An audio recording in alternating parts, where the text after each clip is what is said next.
जब बिगड़े तो सुघड़ बिगड़े कुघड़ बिगड़े नाही, और जब बिगड़े तो दूध बिगड़े मट्ठा बिगड़े नाही। मेरे गुरुदेव ये लाइन के साथ कोई भी सेशन को स्टार्ट करते थे। हम लोग बात करने वाले हैं एनालिसिस के बारे में। What is analysis? एनालिसिस किसे कहते हैं? पटना से दिल्ली जा रहे हैं, ठीक है। पटना से दिल्ली जा रहे हैं और हम लोग ट्रेन में बैठे हैं, और ट्रेन हम लोग लैपटॉप पे चेक कर लेते या मोबाइल पे चेक कर लेते कि पटना से जो दिल्ली जाने वाली ट्रेन है वो 20 घंटा में दिल्ली पहुंचा देती है। तो हम लोग क्या कर रहे हैं? एनालिसिस कर रहे हैं कि हम लोग को 20 घंटा में 20 से 21 घंटा हो जाएगा, लेकिन 4 दिन नहीं लगेगा। तो हम लोग पहले ही एनालिसिस कर लिए कि 20 घंटा में हम लोग पहुंच जाएंगे दिल्ली। वैसे ही एनालिसिस उसे ही कहते हैं कि हिस्ट्री रिपीट इटसेल्फ। हिस्ट्री को ही एनालिसिस करना एनालिसिस कहते हैं।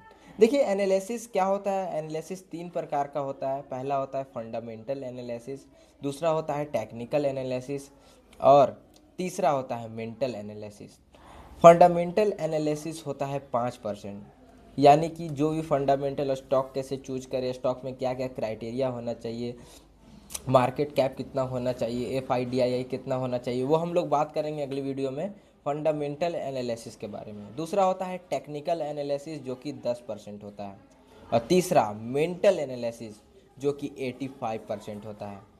85% आपका मानसिक यानी आपका मेंटल काम करता है ट्रेडिंग में, और हम लोग सोचते हैं कि टेक्निकल से काम हो जाएगा। टेक्निकल सिर्फ और सिर्फ 10% है। निफ्टी 100 लिक्विड 50 ये 15 स्टॉक है जो कि निफ्टी 50 से चूज किया गया है, और इसमें लिक्विडिटी बहुत ज़्यादा है।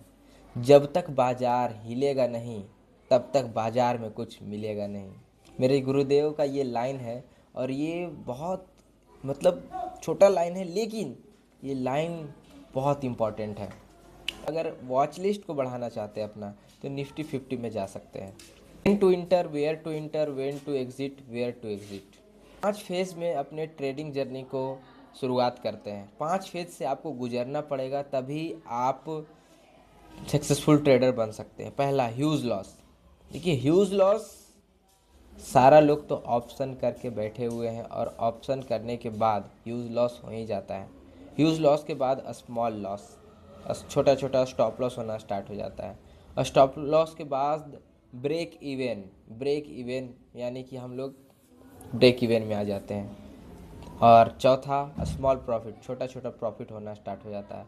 और पांचवा, बिग प्रॉफिट, बड़ा प्रॉफिट होना स्टार्ट हो जाता है। ये 5 फेज से हम लोग को गुजरना पड़ेगा, तभी हम लोग जीवन में मज़ा ले सकते हैं। Stop loss is cost of doing business. Stop loss cost of doing business, business करने का कॉस्ट है स्टॉप लॉस। आप लोग तो स्टॉप लॉस लगाते ही नहीं हैं, स्टॉप लॉस लगाना सीखना पड़ेगा। तो अगली वीडियो में हम लोग जानेंगे कि स्टॉप लॉस भी क्या होता है। आप कमेंट करिएगा ना, तो फिर हम लोग बात करते हैं। Making money in stock market is very easy if you follow the system. Market में पैसा बनाना बहुत आसान है, बहुत ऑटोमेटिक है। अगर आप सिस्टम को फॉलो करते हैं तो। नेक्स्ट वीडियो में आप कमेंट कीजिए कि आप क्या कौन सा टॉपिक पे वीडियो चाहते हैं, और मैं बनाने की कोशिश करूँगा। बहुत बहुत धन्यवाद।